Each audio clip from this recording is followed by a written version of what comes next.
Coronation Street comes in at number 4 in my soap opera rankings for August 2022. And I've been doing this almost a year now, and for so long, Coronation Street was at number 1 in my rankings up until a few months ago.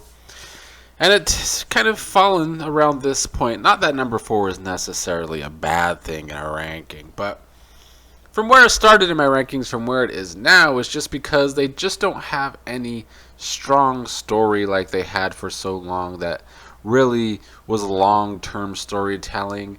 Instead, we're dealing with a bunch of smaller stories where most of the stories include a character who is very annoying, and that's something we will get into. I'm going to get the positive out of the way first, though, and that being the Audrey storyline, because it's not often we ever hear stories or see stories about an elderly person being suicidal, even though the suicide rate for older people is actually pretty high.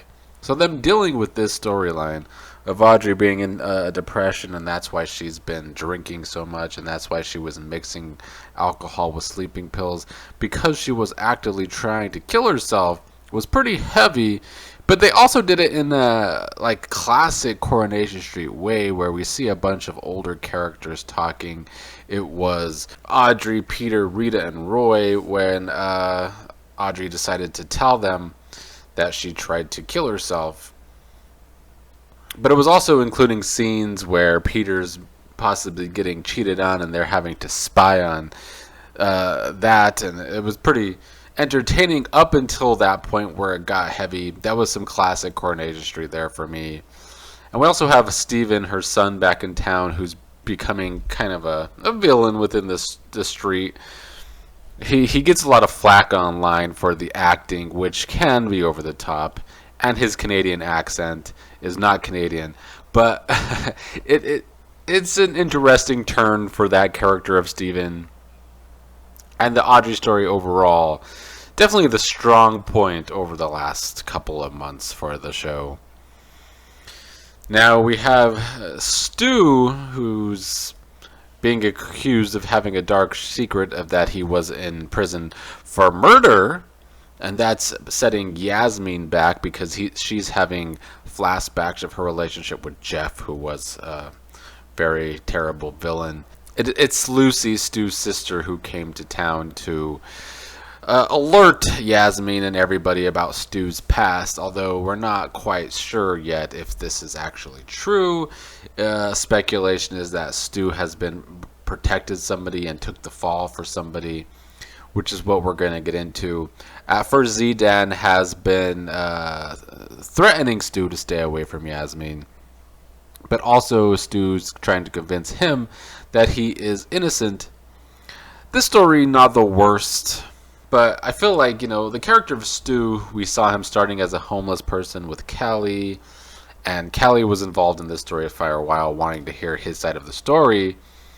The character of Stu started very endearing, and I do feel like this story is kind of like, not that it hurts the character necessarily, but it's very pulling teeth watching it, because I don't think it needs to be drawn out, which is always a predicament I find in a lot of these soap operas.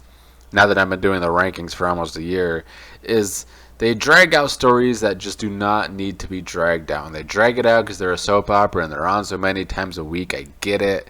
But not every story needs to be dragged out to death.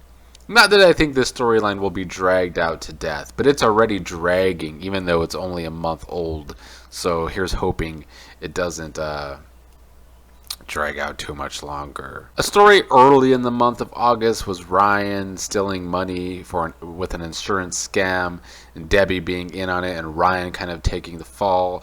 I don't have too much to say about that story because we didn't see it a lot over the past few weeks, the end of August. And I'm recording this at the beginning of September, and I haven't watched any September, so I don't know if this storyline has come up anymore. But it's also not that intriguing to me. For comedy's sake, the Tim stuff with Tim and his impotence, and Tim watching porn and Sally finding the porn. I still feel like that story's been played for laughs mostly, which isn't the worst thing. It's a good. Corrie has always had that side of the show played for comedy, so that kind of stuff is good. But the two most annoying stories come from Summer and Erin, two younger couples that just aren't working, and that's one of them. The other one being Craig and Faye, because the Craig and Faye side of things, watching these two just constantly have problems and constantly kind of be depressing to watch because Faye can't have a baby and it's causing turmoil for those two. It's just not fun to watch, and I know soap operas have to deal with heavier stories, but some of them can at least be, you watch them because they're powerful, but I don't find this storyline to be powerful for any reason. This couple is just very annoying to watch, and it's the same with Summer and her damn diabetes that she's constantly letting herself go for various reasons, whether it's weight gain or because it's just I'm sick of watching Summer in the same sequence of events over and over and over for months now, where she doesn't take her insulin and she ends up in the hospital, or she's being a spoiled brat and walking out of rooms all the time, storming out of rooms, and now we have this coupling with Erin, and Erin comes from like a toxic family environment, and these two together, I don't know if they're supposed to be exciting, but both characters are just very annoying. And the worst thing about Summer is she has a lot of people that care about her and are constantly always trying to help her, but then she's always acting like a spoiled brat, and it's supposed to be because of her diabetes, I suppose, but it's not endearing, it's just really annoying.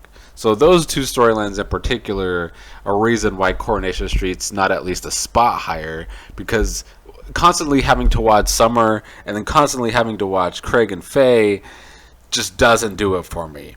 A younger couple that, however, works very, very well, although it could be short-lived, is Addie and Kelly, because those two actually have chemistry, and unlike these other two couples I'm talking about, we see them at least get to be happy at times.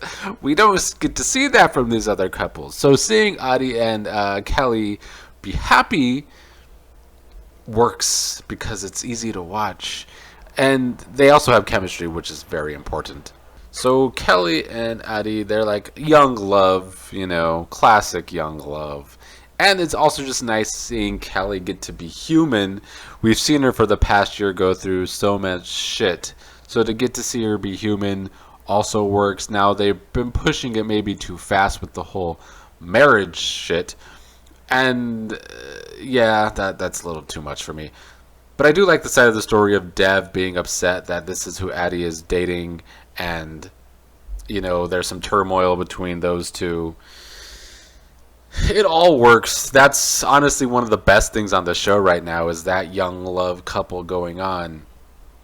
But overall, just a lot of stuff not working enough for me, I guess, is the biggest problem with Coronation Street. I still think overall it's a lot better than any soap opera below it.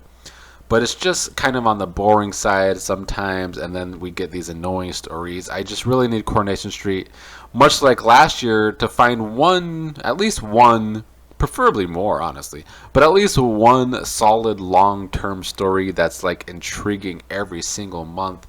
I miss it from Corrie, and that's why Coronation Street was in first place for so long in my rankings. But now it's down to number 4, and that is because just nothing big enough for me to like really sink my teeth into.